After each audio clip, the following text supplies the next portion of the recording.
आर'नाइ 5G YouTube चेनेलाव आरो फिन खेबसेबाव बरायफिनबाय। दिनैनि गोदान भिडिअ'आनो जाहैबाय लाखपति दीदी सेल्फ हेल्प ग्रुपनि आइजोफोरनि नोंथांमोननि बे महिला उद्यमिता स्किमाव जाय बिथांमोना एप्लाइ खालामदों नोंथांमोननि थाखाय मोनसे बिग आपडेट ओंखारनानै फैदों। दिनैनि नैबे भिडिअ'नि गेजेराव बे आपडेटखौ नोंथांमोननो ए टु जेड डिटेल्सआव फोरमायनानै होगोन।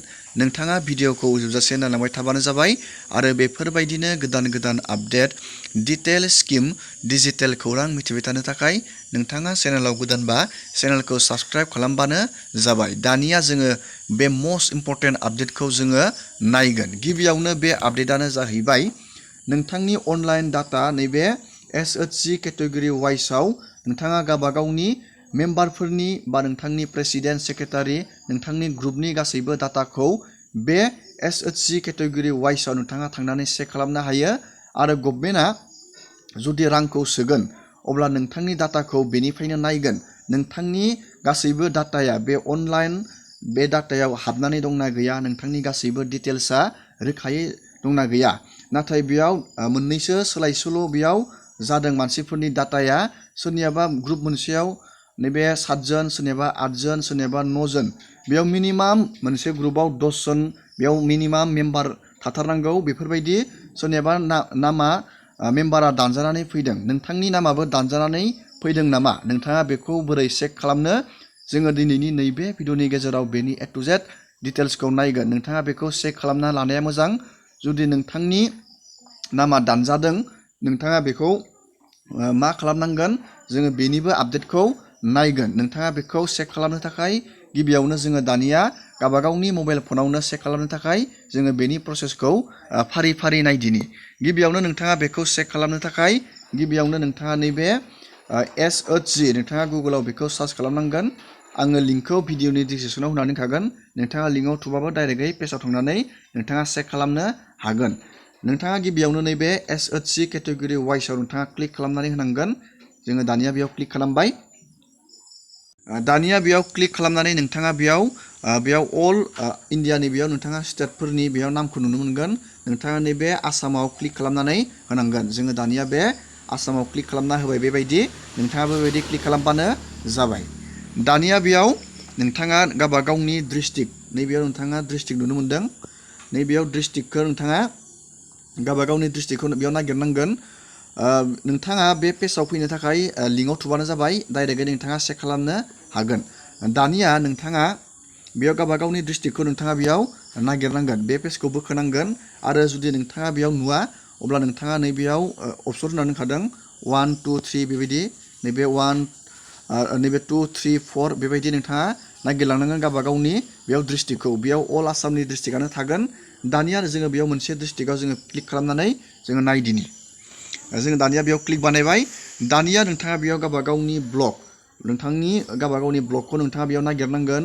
नैबेयाव बे ब्लकआव टटेल सेल्फ हेल्प ग्रुपआ बेसेबां दं आरो एससिया खैजन दं, एसटिया खैजन दं, माइन'रिटिया खैजन दं, आदार्सआ खैजन दं, टटेल मेम्बार्सआ ब्लक मोनसेयाव बेसे दं, PWDSआ बेसे दं, नोंथाङा बेयाव गासैबो डाटाखौ नुनो मोनगोन बे ब्लकनि।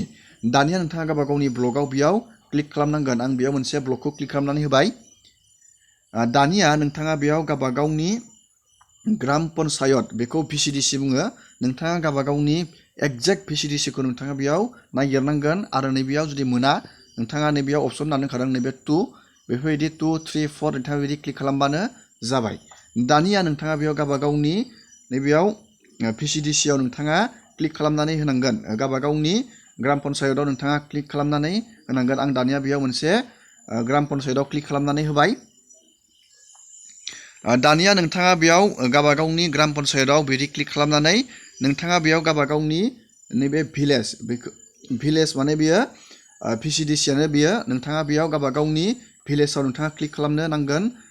बे मोनसे जोङो भिलेजाव क्लिक खालामनानै होबाय।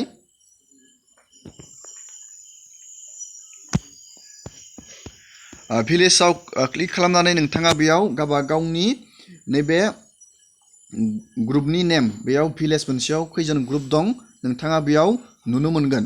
नैबेयाव गोदानै बेयाव सेल्फ हेल्प ग्रुप नैबे SHG टाइप नैबेयाव गोदानै दं आरो नैबेयाव दानिया नोंथाङा बेयाव गावबा गावनि ग्रुपनि नामाव नोंथाङा क्लिक खालामनो नांगोन।